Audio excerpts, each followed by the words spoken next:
dan dapat dikendalikan oleh asing. Terjadi ini. Terjadi. Bahkan di TNI pun terjadi. Australia meminta setiap ada sekolah, kemarin saya squad 5 besar terbaik atau 10 besar terbaik dikirim ke Australia.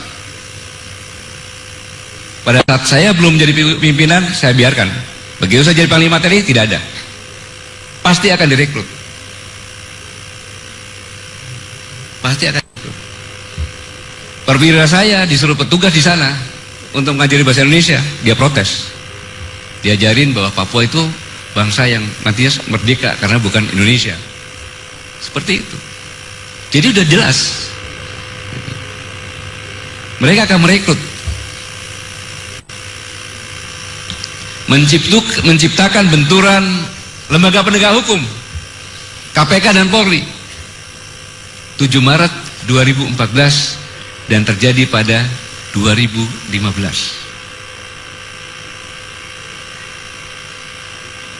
Dan konflik memecah partai dari UI sebagai seorang presiden di negara yang 9,8 miliar yang akan krisis pangan yang dilakukan Indonesia ini. Lalu saya bertanya, Pak Bambang, ini universitas dukun atau riset apa?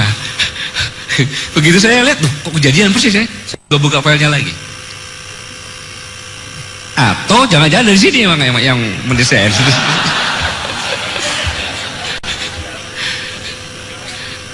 Investasi besar-besaran ke Indonesia, mengeksploitasi sumber daya alamnya dan menjadikan Indonesia sebagai pasar untuk menjual produk asing. Silakan lihat apa yang ada pada diri saudara-saudara sekalian. Bisa pulpennya, bisa sepatunya, bisa jam tangannya, bisa kacamatanya, bisa HP-nya, ada produk asing.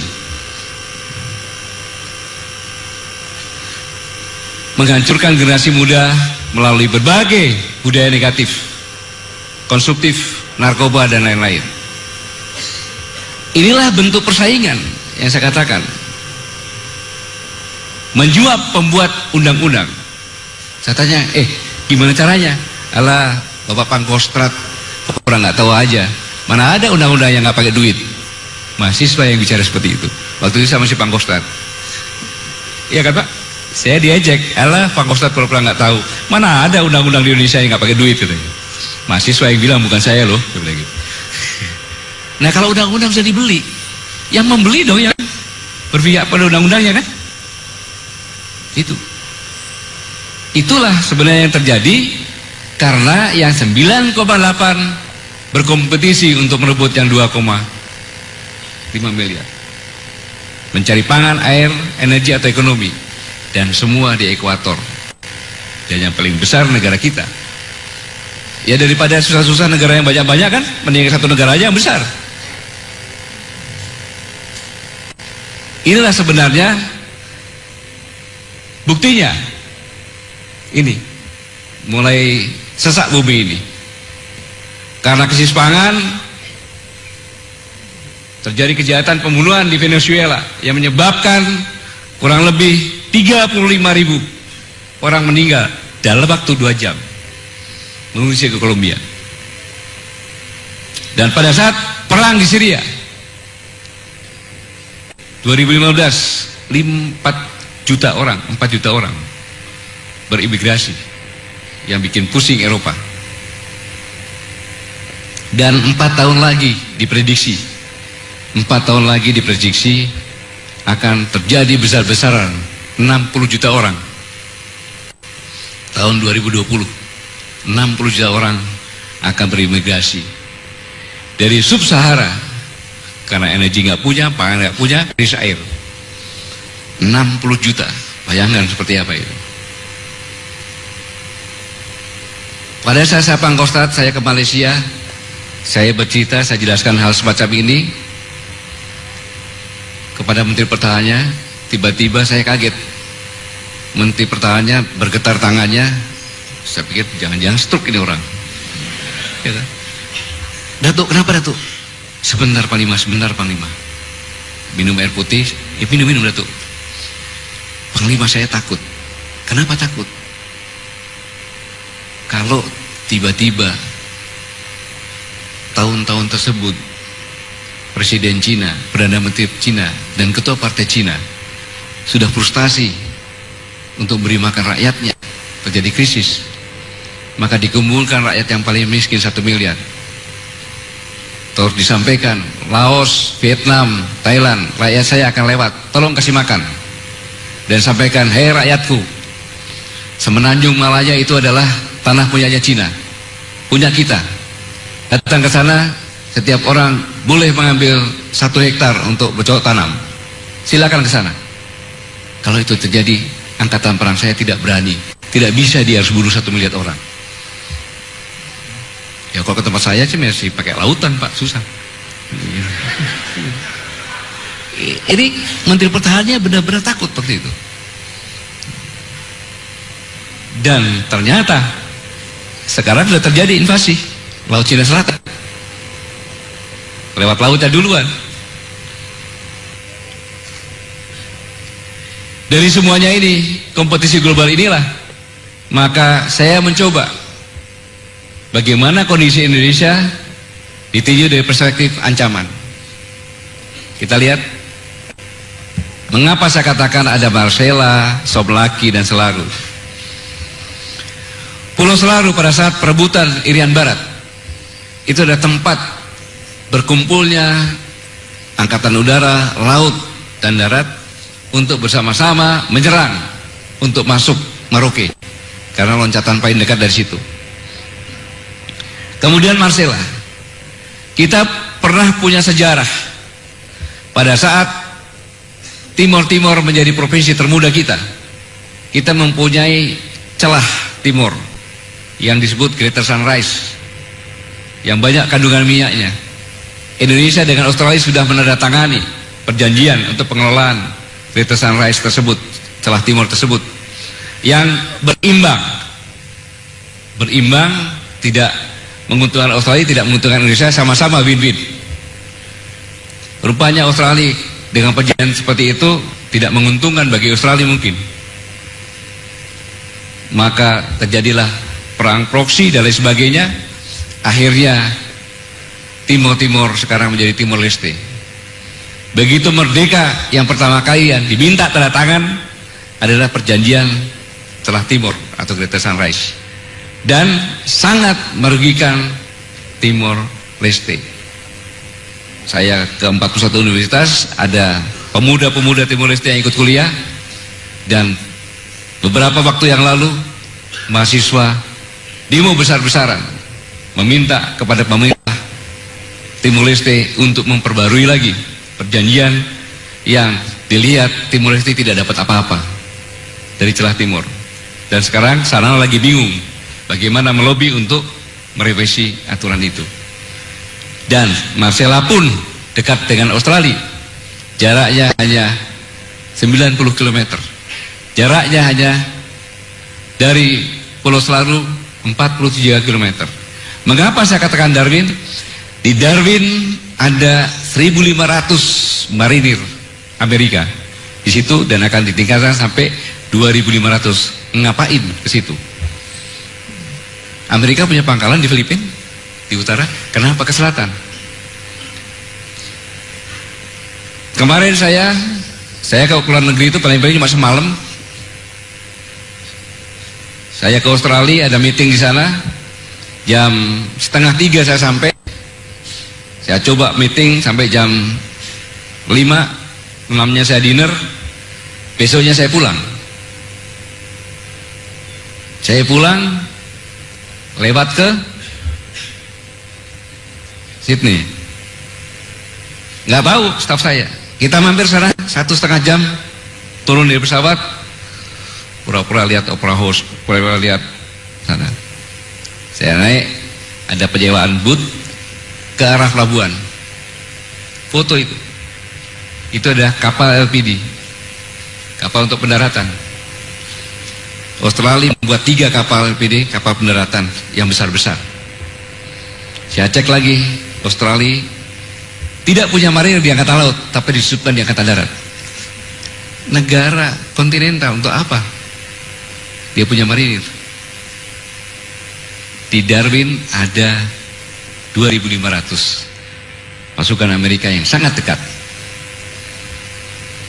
Kalau orang pernah lihat di parlemen di Amerika, ada gambarnya Papua itu. Ancaman. Boleh saya sebagai Panglima TNI melihat itu adalah suatu ancaman, karena kebetulan di situ ada blok Masela yang kandungannya luar biasa. Satu. Yang kedua yang saya ceritakan tadi, Laut Cina Selatan ini adalah zona ekonomi eksklusif. Ini adalah laut teritorial yang dihitung dari Pulau Natuna. Ini adalah 9 dot line yang diakui oleh China. Ada perselisihan di sini, walaupun kita tidak pernah menyampaikan. 3 kali kejadian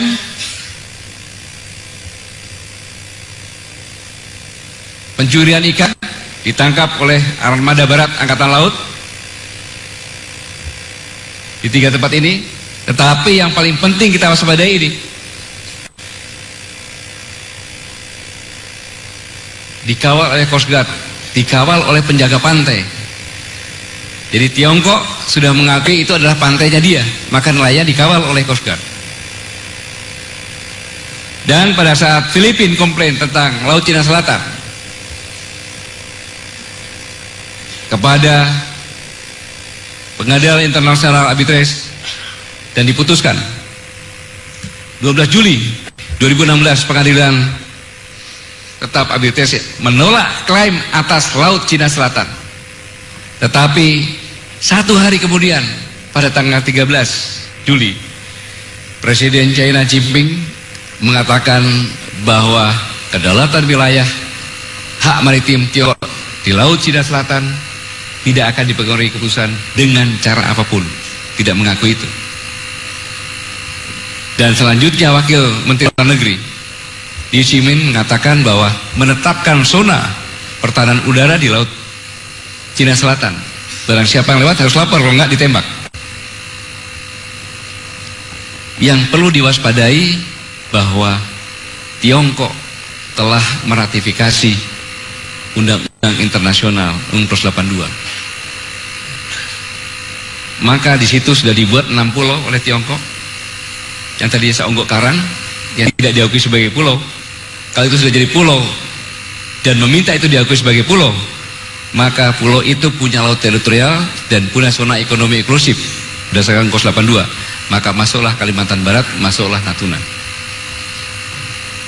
Potensi konflik tinggi, ancaman yang kedua. Di wilayah yang lain, tadi selatan, ini wilayah yang barat. Pada saat saya Pangkostrat, saya tanya sama Menteri Luar Negeri, bagaimana tentang FPDA, Five Power Defense Arrangement, negara-negara persemakmuran Inggris, ada Australia, Malaysia, Singapura, New Zealand, Inggris. Pak, itu hanya nama saja. Mereka tidak pernah melakukan latihan, tidak pernah meeting, tidak pernah apa-apa. Nggak usah Pak pedulikan. Oh ya, tetapi negara-negara ini pernah punya konflik dengan Singapura tentang reklamasi dan kapal Usman Harun yang sekarang sudah selesai, tidak dibicarakan lagi. Karena pada saat saya Panglima TNI ke sana bertemu dengan Panglima Singapura dan Menteri Pertahanan, saya katakan, apa alasan Anda mengutik-utik nama kapal Usman Harun? Gak etis. Karena pada saat Usman Harun ini bukan Singapura, ini masih Malaysia. Anda belum merdeka. Berapa bulan kemudian baru merdeka. Udah Pak Ketut, kita gak usah bicara itu lagi. Selesai ya, saya bilang. Malaysia, Sipadan Ligitan, Ambalat. Australia, Barinain, penyadapan pejabat. Ini FPDA ini. Dan saya diundang bersama 5 latihan 5 negara. Australia, New Zealand, Singapura, Malaysia, Inggris. Saya tidak mengirimkan perwakilan untuk melihat di sana. Melibatkan 3.000 personil, 17 pesawat, 11 kapal tempur dan kapal selam. Mereka sudah merupakan fakta pertahanan latihan bersama kok. Yaitu negara-negara yang berbatasan dengan kita. Di selatan berbatasan dengan kita, di utara juga ada, di barat juga ada.